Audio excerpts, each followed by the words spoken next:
오늘 우리가 요약된 말씀은 요한복음 12장 12절부터 19절까지 말씀입니다. 요한복음 12장 12절부터 19절까지 말씀 봉독해 드리겠습니다.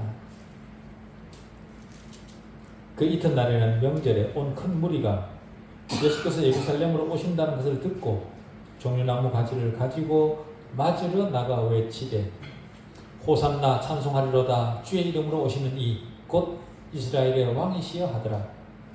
예수는 한 어린 나귀를 보고 타시니 이는 기록된 바 시온에 따라 두려워하지 말라 보라 너의 왕이 나귀 새끼를 타고 오신다 함과 같더라. 제자들은 처음에 이 일을 깨닫지 못하였다가 예수께서 영광을 얻으신 후에야 이것이 예수께 대하여 기록된 것임과 사람들이 예수께 이같이 한 것임이 생각났더라.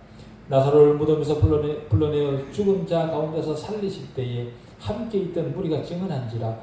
이에 무리가 예수를 맞으면 이 표적 행하심을 들었음이러라. 바리새인들이 서로 말하되 볼지어다 너희 하는 일이 쓸데없다 보라 온 세상이 그를 따르는도다 하니라. 아멘. 말씀을 통해 우리에게 말을 걸어오시는 전능하신 하나님 아버지, 다시 말씀 앞에 불러주신 은혜를 감사합니다.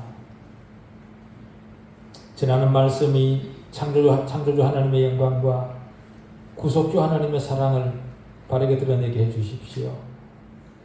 하나님 말씀 그 실제에 철저히 복종하며 그 실제만 드러내게 해주십시오. 창조주 하나님과 구속주 하나님에 대한 이 이중적 지식이 교회를 진리의 공동체로 만드는 줄 압니다. 그리고 이 이중적 지식 안에서만 교회는 예배와 경건의 공동체가 되는 줄 믿습니다. 예배와 경건의 공동체를 더 견고하게 하는 진리의 말씀 이게 해주십시오. 하나님 말씀과 우리 믿음이 상호 모순되지 않음을 확인하는 말씀 이게도 해주십시오. 측량할 수 없는 하나님의 부요함을 충분히 납득할 수 있도록 우리를 붙들어 주십시오. 우리 안에 있는 그 어떤 선입견도 말씀을 가로막지 못하도록 해주시옵기를 바라볼 때에 우리 주 예수 그리스도 이름으로 기도하옵나이다. 아멘. 택하신 백성의 구속을 완성하기 위해 그리스도께서 드디어 예루살렘에 입성하셨습니다. 십자가에 달리시기 전 고난의 한 주가 시작되는 주일에 왕의 도성으로 나아가시는 당당한 모습과 더불어 어린 나귀를 타신 모습에서 보여지는 겸손을 동시에 보여주는 본문입니다. 지금까지 우리는 주님이 가능한 한 군중의 관심을 피해 물러가시는 모습을 보았습니다. 광야로 물러가시기도 하셨고 산으로 물러가시기도 하셨습니다. 사람들이 주님에 대해 관심을 가지는 것에 대해 주님은 관심이 없으셨습니다. 그래서 마태복음 12장 19절은 주님은 다투지도 아니하시며 들레지도 아니하리니 소리치지도 아니하리니 아무도 길에서 그 소리를 듣지 못하리라 그렇게 말씀하십니다. 주님은 제자들에게 자기가 그리스도인 것을 아무에게도 알리지 말라 그렇게 하셨고 야이로의 딸을 살리셨을 때도 이 일을 아무도 알지 못하게 하라 그렇게 하셨고 변화산에서 내려오셨을 때도 인자가 죽은 자 가운데서 살아날 때까지는 본 것을 아무에게도 이르지 말라 그렇게 말씀하셨습니다. 요한복음 6장 15절은 그러므로 예수께서 그들이 와서 자기를 억지로 붙들어 임금 삼으려는 줄 아시고 다시 혼자 산으로 떠나가시니라 그렇게 기록을 하고 형제들은 주님에게 자신을 세상에 드러내소서 그렇게 했을 때 주님은 내 때는 아직 이르지 아니하였다 그렇게 대답하셨습니다. 사람들로부터 늘 멀리 계셨던 그런 주님이십니다. 그러나 오늘 본문 여기에서는 완전히 반대로 심지어 바리새인들조차도 보라 온 세상이 그를 따르는도다 그렇게 말할 정도로 아주 많은 사람들에게 둘러싸여 공공연하게 예루살렘에 입성하시는 모습을 봅니다. 친히 두 제자를 벳바기로 보내셔서 나귀 임자의 마음을 움직이시어 나귀를 내어주게 하시고 데려오게 하셨습니다. 전에는 전혀 볼 수 없었던 그런 모습을 보게 되는 거죠, 우리가. 거기다가 입성하시는 모습을 본 사람들이 함성을 지르자 바리새인들이 그 함성을 좀 자제시켜달라 그렇게 요청을 합니다. 그러자 주님께서 뭐라고 말씀하시냐면 내가 너에게 말하노니 만일 이 사람들이 침묵하면 돌들이 소리를 지르리라 그렇게 말씀하십니다. 함성과 환호 가운데에 주님의 예루살렘 입성이 진행되도록 그냥 허락하신 거죠. 주님의 이런 태도를 우리는 어떻게 설명할 수 있을까요? 주님의 이런 모습을 보면서 많은 주석가들은 이렇게 주석을 합니다. 기쁨에 넘치는 군중의 환호는 그리스도의 권능을 입증하는 것이다. 그렇게 주석을 합니다. 다시 말해 주님이 그들의 마음을 움직이셔서 자신을 왕으로 고백하도록 만드셨다는 거죠. 그러나 주님이 자신을 왜 왕으로 고백하도록 하셨는지에 대해서는 전혀 밝히지 못하고 있습니다.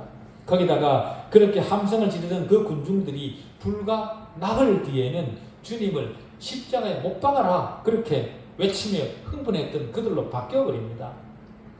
다시 말해 주석가들은 주님이 입성하실 때 군중들의 함성이 왜 그렇게 짧았는지, 왜 며칠밖에 지나지 않고 다시 돌아서서 주님을 배반하게 되었는지 거기에 대해서는 아무런 설명도 하지 못하더라 그 말이죠. 그러나 주님은 지금까지 모든 말씀과 행동이 아버지의 영광을 위해 행동해 오셨고 아버지의 말씀에 완전히 일치하는 길을 걸어오셨습니다. 그래서 주님은 성육신 하셨을 때 내가 하늘에서 내려온 것은 내 뜻을 행하려 함이 아니요 나를 보내신 이의 뜻을 행하려 함이라 그렇게 말씀하셨습니다. 그렇게 행동했던 모든 것들이 말씀에 따라 행동하신 것이라는 거죠. 자신의 영광은 아버지 일을 행함으로 아버지가 하나님이 높여주신 겁니다. 다시 말해 스스로 높아지려고 하신 분이 아니라 그 말이죠. 그런 주님이신데 왜 나귀를 데려오라 하셔서 그 위에 타시고 왕의 도성으로 입성하셨을까요? 주님이 어째서 군중들로 하여금 주님을 자신들의 왕이라 그렇게 외치도록 허락하셨을까요? 이 질문에 대한 대답은요 하나입니다. 다시 말해 성경이 그렇게 하도록 요구했기 때문에 성경이 응하도록 하기 위해 주님은 그 성경 말씀에 순종한 겁니다. 지금까지 그랬던 것처럼 여기서도 주님을 이끌어간 원동력은 아버지의 말씀에 대한 순종이었습니다. 자신을 드러내기 위함이 아니라 성경이 그렇게 하도록 해서 성경을 응하게 하신 거죠. 자신을 보내신 분의 사랑에 넘치는 순종으로 답하신 겁니다. 다시 말해 성경의 예언을 성취하시기 위한 행동이었다 그 말이죠. 주님이 성전을 정화하신 것도 시편 69편 9절의 말씀을 성취시킨 것이고요. 주님이 자신에 대해 말씀하신 것도 구약 성경이 이미 공표된 것과 동일한 것이었고 무자비한 십자가 위에서 주님이 목마르다 그렇게 외치셨을 때도 그것은 자신의 고통을 경감시키기 위한 것이 아니라 성경을 응하게 하려 함이라 그렇게 요한복음 19장 28절은 진술합니다. 주님께서 행하신 모든 행동 하나하나는 하나님의 뜻을 따라 성경을 따라 그것을 응하게 하려고 행하신 것이라 그 말이죠. 오늘 본문도 마찬가지입니다. 주님이 예루살렘에 입성하신 방법은 성경을 성취하시고자 하신 겁니다. 성경에 어떤 말씀을 응하게 하신 것일까요? 이 질문에 대한 대답은요. 야곱이 임종시에 말한 예언, 즉 마지막 날에 그의 후손들에게 무슨 일이 닥칠 것인지에 대한 예언으로 돌아가서 가야 우리가 답을 찾을 수 있습니다. 창세기 49장 10절 11절입니다.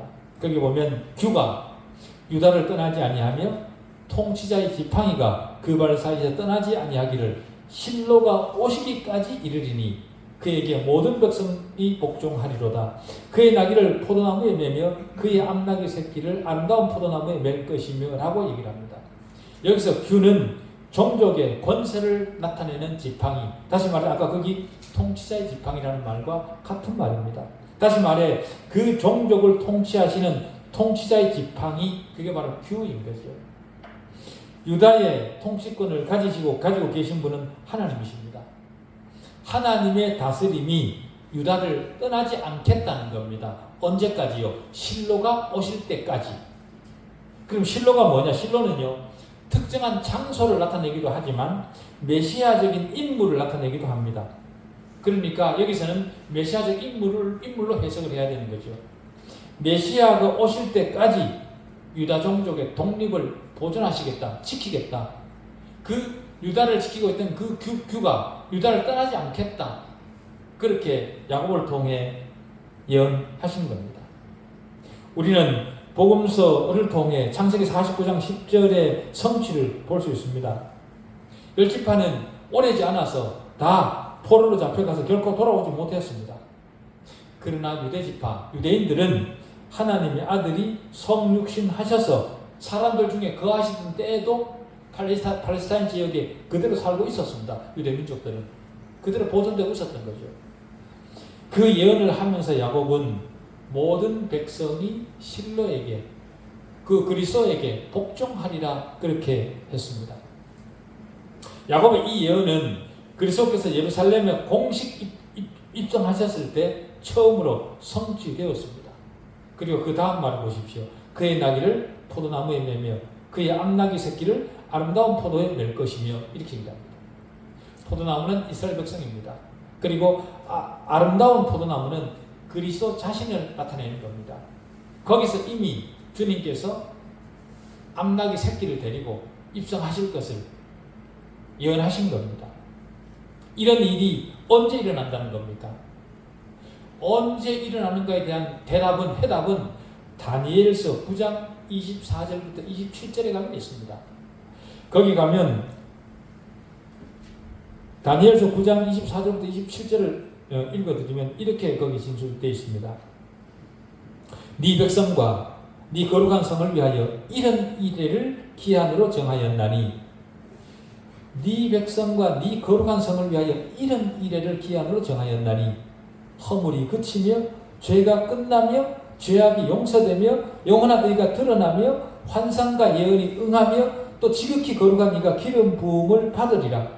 그러므로 너는 깨달아 알지니라. 예루살렘을 중건하라는 영이 날 때부터, 예루살렘을 중건한다 그 말은 예루살렘을 회복한다 그 말입니다. 그 영이 날 때부터 기름 부음을 받은 자 곧 왕이 일어나기까지 7이레와 62이레가 지날 것이요, 그 곤란한 동안에 성이 중건되어 광장과 거리가 세워질 것이며 62이레 후에 기름 부음을 받은 자가 끊어져 없어질 것이며 장차 한 왕의 백성이 와서 그 성읍과 성소를 무너뜨리려니와 그의 마지막은 홍수에 휩쓸림 같을 것이며 또 그 끝까지 전쟁이 있으리니 황폐할 것이 작정되었느니라. 그가 장차 많은 사람들과 더불어 한 일해 동안의 언약을 굳게 맺고 그가 그 일해의 절반의 제사와 예물을 금지할 것이며 또 포악하여 가정한 것이 날개를 의지하여 설 것이며 또 이미 정한 종말까지 진노가 황폐하게 하는 자에게 쏟아지리라 하였느니라 하니라. 이때가 되면, 이 다니엘서 9장의 말이 성취할 때가 되면 메시아가, 그리스도가 나타나서 작은 나귀 새끼를 타고 예루살렘에 입성할 거라는 겁니다. 상세한 시간 관계상 상세한 설명을 다 할 수는 없지만요, 다니엘서 9장의 이 예언은 이스라엘이 바빌론 포로가 되었을 때 주어졌던 겁니다. 이 예언을 통해 어떤 특정한 때로부터 이스라엘 백성의 죄가 다 벗겨지고, 이스라엘 백성의 죄가 다 벗겨지는 때가 언제입니까? 주님께서 오시는 때죠. 벗겨지고 영원한 의를 입게 되기까지 얼마의 시간이 되는지를 알려주는 본문이 바로 다니엘서 9장입니다. 그 기간이 72일이라 그렇게 얘기를 하죠. 다니엘서 9장이. 일이라는 말은 일주일이라는 건데요, 여기서는 7년을 의미합니다. 한 일회가 7년인 거죠. 그렇기 때문에 70일에는 490년을 가리킵니다. 언제부터 490년인가 하면 예루살렘을 중건하라는 영이 날 때부터 그렇게 얘기합니다. 그때부터 490년이 지나면 하나님 백성의 허물이 그치며 죄가 끝나며 죄악이 용서되며 영원한 의가 드러난다. 왜요? 예수 그리스도가 오시니까요. 그때. 다시 말해 예수 그리스도의 십자가 사건으로 인해 하나님 백성에게 영원한 의가 주어진다. 그 말입니다. 예루살렘 성을 중건하라. 예루살렘 회복에 대한 조서가 바사 왕들에 의해 3번 주어집니다. 첫 번째는요, 고레스 왕 원년에 기원전 537년에 주어졌고요. 두 번째는 다리오 1세 2년에, 다시 말해 기원전 520년에 주어졌고, 세 번째는 아닥사스다 7년, 기원전 457년에 주어졌습니다. 그런데 이 세 조서 가운데 다니엘서 9장 25절 내용을 만족시키는 조서는 세 번째 아닥사스다 때 내려진 조서입니다. 그때부터 기름 부음을 받은 자 곧 왕이 일어나기까지는 7일에와 62일에가 지날 것이다. 합해서 69일에가 지날 것이다. 그리고 나머지 한 일회가 남아 있습니다. 그러니까 72일을 3번에 걸쳐서 진행되도록 그렇게 예언을 하신 거죠. 457년부터 7일에, 즉 49년이 지난 때에는요, 기원전 408년입니다. 이어서 62일에, 즉 434년이 지난 해는 기원 후 27년이 됩니다. 408년까지는 25절 후반부에 그 곤란한 중에 성이 중건되어 광장거리가 세워질 것이라는 그 예언이 성취되었고요. 기원 후 27년에는 예수 그리스도께서 세례를 받으시고 공생애를 시작하신 해입니다. 그렇기 때문에 기름 부음을 받은 자 곧 왕이 일어나기까지 7일에와 62일에가 지날 것이라 이렇게 예언한 다니엘의 예언이 그대로 성경에 성취가 된 겁니다. 그리고 나면 나머지 한 일에는 70년인데요. 주 70년에 로마 티투스 장군에 의해서 예루살렘이 멸망합니다. 한 왕에 의해서 멸망하리라 이렇게 말씀하지 않습니까? 그대로 멸망합니다. 이렇게 다니엘의 예언은 완벽히 성취되었습니다. 다시 말해 성경의 예언은 한치도 오차가 없습니다. 벌써 2000년 전에, 최소한 1500년 전에 야곱을 통해서 예언했던 그 예언이 2000년 후에 그대로 성취되는 모습을 우리가 보면서 어떻게 성경을 믿지 않을 수가 있겠습니까? 그냥 예수를 믿는다 그게 아니라 우리는 정확한 역사적 예언에 의해서 그걸 그대로 믿는 겁니다. 그것이 기독교입니다. 기독교는 누군가 만들어낸 이론이나 이상이 아닙니다. 다니엘의 예언을 성취하기 위해 주님은 지금 예루살렘에 입성하신 겁니다. 적어도 1500년 전에 예언된 것이 그대로 성취되도록 하신 거죠. 이런 것을 보면서 어떻게 성경을 믿지 않을 수 있겠습니까? 팩트를 그대로 드러내주는 것인데 그 팩트를 어떻게 받아들이지 않을 수 있습니까? 기독교는 역사적 사실을 받아들이는 것이지 기독교가 내 성향에 맞아서 선택하는 것이 아닙니다. 주님의 예루살렘 최후 방문은 공생애의 절정으로 주님의 생애 전체는 이 목표 지점을 향해 인도되어 왔습니다. 이스라엘은 주님이 메시아라는 사실을 거부해 왔지만 주님이 거룩한 성에 입성하신 것은 주님이 메시아라는 사실을 선언하는 일이고 주님이 자신의 운명을 받아들인다라는 것을 뜻하는 겁니다. 그들이 뭐라고 말을 하든 하나님께서 정하신 그 사실은, 계획은, 일정은 그대로 진행되는 거죠. 하나님은 스가랴를 통해서도 메시아께서 예루살렘 성에 입성하실 방법을 알려주셨습니다. 스가랴 9장 9절입니다.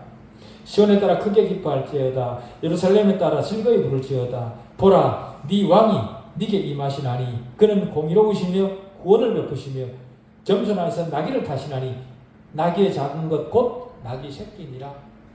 즉 다시 말해서 스가랴는 주님께서 나귀 새끼를 타고 예루살렘 성에 입성하실 것을 예언하신 겁니다.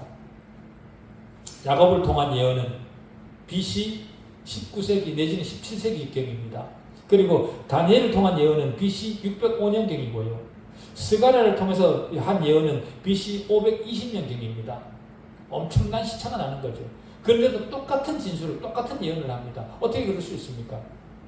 그때 휴대폰이 있었습니까? 통신이 있었습니까? 아는 사람들이었습니까? 수천 년이 지난 뒤에? 전혀 아닙니다. 그런데도 똑같은 예언을 합니다. 어떻게 가능한 겁니까? 하나님이 하시기 때문에 가능한 거죠. 이 새 예언은 수백 년 전에 주어진 예언이고 그 내용이 너무도 상세하고 정확하기 때문에 그 예언을 주신 분은 하나님이시라 그렇게 우리는 말할 수밖에 없습니다. 믿을 수밖에 없습니다. 이것은 성경이 하나님의 영감을 받아 기록되었다는 것을 입증하는 거죠. 하나님의 영감은 오류가 없습니다. 오류가 없는 성경이 인간의 손을 거치면서 성경이 의도하지 않은 그런 오류를 만들어 왔죠. 번역본들 안에는 오류들이 있습니다. 모호한 성경으로 오류를 생산하는 이유는요, 교회 선생된 자들이 성경을 사사로운 이익을 위해 이용해 왔기 때문에 그렇습니다. 그런 자들에게 계시록 마지막 장은 엄중히 경고합니다. 주님이 예루살렘에 입성하신 이유는 사람들로부터 인기를 얻으러 오신 것이 아니라 죽으러 오셨습니다. 주님 자신이 우리의 유월절이심을 확인시켜 주시기 위해 친히 오신 거죠. 다시 말해 세상죄를 지고 가는 하나님 어린 양으로 자신을 드러내기 위해 가장 겸손한 모습으로 오신 겁니다. 주님이 나귀 새끼를 타고 오신 이유는 성경이 응하게 하려 함이었다. 그렇게 합니다. 다시 말해 지금까지 주님을 이끌어온 모든 것은 하나님의 말씀이었다는 겁니다. 주님은 하나님의 입에서 나온 모든 말씀으로 사셨습니다. 그래서 하나님 말씀과 주님 말씀 사이에는 모순이 없는 거죠. 주님은 하나님의 본체이셨지만 하나님과 동등됨을 취하지 않으셨습니다. 다시 말해 스스로 명예를 위하지 않으시고 종의 신분을 취해 오셨습니다. 그 이유는 하나님을 의지하기 위해서라 그렇게 얘기합니다. 신명기 17장 16절은 왕은 병마를 많이 두지 말 것이요 병마를 많이 얻으려고 그 백성을 애국으로 돌아가게 하지 말 것이니 이렇게 말씀하십니다. 왕이 병마를 많이 두면 그 병마의 힘을 의지하게 됩니다. 다시 말해 하나님보다 인간의 성취를 더 우선시하게 되는 거죠. 세상적 힘과 권력을 의지해서 모든 일을 이루어냈다면 그것은 인간의 자랑이 됩니다. 그러나 주님은 모든 것은 세상을, 인간을 의지하지 않으셨습니다. 인간을 자랑하도록 하나님은 원하지 않으십니다. 그 사실을 힘없는 나귀 새끼를 통해 스스로 증명하신 거죠, 주님이. 우리가 의지해야 될 것은 세상이 주는 힘과 권력이 아닙니다. 하나님이 우리에게 원하시는 것은 하나님 말씀 앞에 순종하기를 원하십니다. 왜냐하면 그 말씀을 순종하는 것을 통해 하나님의 영광이 드러나기 때문입니다. 심지어 그 나귀 새끼조차도 주님의 것이 아니라 빌린 겁니다. 가진 게 아무것도 없다는 거죠. 사람 앞에 높임받고 싶은 마음이 전혀 없으셨던 겁니다. 만약 주님이 많은 사람을 이끌고 아주 큰 말을 타고 입성하셨더라면 예루살렘을 수비하던 병사들이 가만히 있지 않았을 겁니다. 다시 말해 주님은 세상에 속한 자처럼 행하지 않으셨습니다. 자신의 왕국은 이 세상에 속한 것이 아님을 분명히 나귀 새끼를 통해 보여주신 것이죠. 우리 세상도 우리도 이 세상에 속한 자들이 아닙니다. 우리 왕국도 여기 있지 않습니다.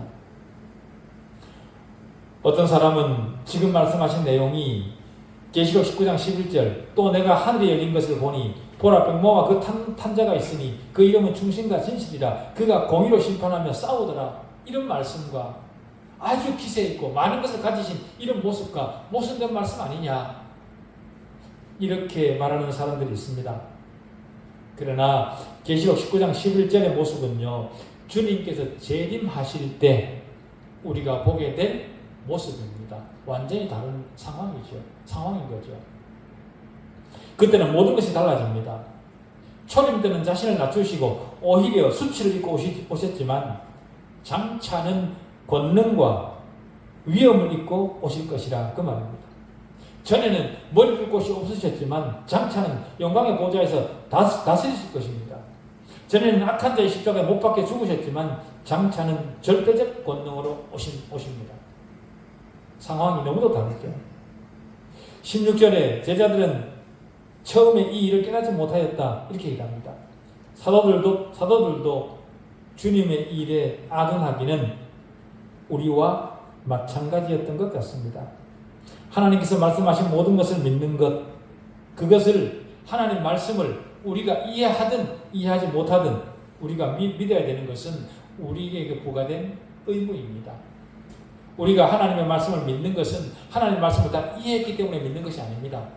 이해하지 못했더라도 하나님의 말씀이기 때문에 믿는 거죠. 우리가 더 분명하게 믿으면 믿을수록 하나님께서는 즐거이 우리에게 이해력을 더해 주십니다. 그래서 우리 믿음이 영화롭도록 도우시죠. 우리 믿음이 크면 클수록 우리는 하나님의 복을 더 많이 누립니다. 세상이 주는 작은 것에 위협당하지 않게 되는 거죠. 세상을 벗어나는 거죠. 그리고 이어지는 말씀이 예수께서 영광을 얻으신 후에야 이것이 예수께 대하여 기록된 것인가 사람들이 예수께 이같이 한 것임이 생각났더라 그렇게 진술합니다. 주님은 모든 것을 다 아셨습니다. 그러나 제자들은 몰랐습니다. 그리고 모든 일이 진행된 후에야 진행된 모든 것의 의미를 제자들이 이해할 수 있었다 그렇게 얘기합니다. 모든 사실을 아셨던 주님을 누가복음 19장 41절은 예수께서 가까이 오사 성을 보시고 우셨다 그렇게 기록합니다. 다시 말해 눈에 보이는 현상적인 어떤 것이 아니라 자신이 십자가에 못 박혀야만 되는 죄의 비참한 현실을 보고 우신 겁니다.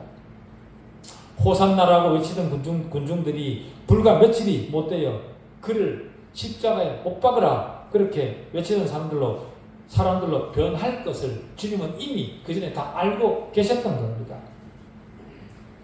제자들은 어째서 이 일을 이해할 수 없었던 것일까요? 그 이유는요, 그렇게 위대한 이적을 행하실 능력을 가지신 분이 그토록 치욕스러운 죽음을 당하시리라고는 생각지 못했기 때문에 이해할 수 없었습니다. 그들은 최후의 순간까지 주님이 왕국을 회복하셔서 예루살렘에 이 땅에 주님의 보좌를 세우시리라 그렇게 기대를 했던 겁니다. 그 땅에 회복될 영광은 그들을 매혹시켰지만 십자가의 수치는 그들에게 혐오감을 주었던 겁니다.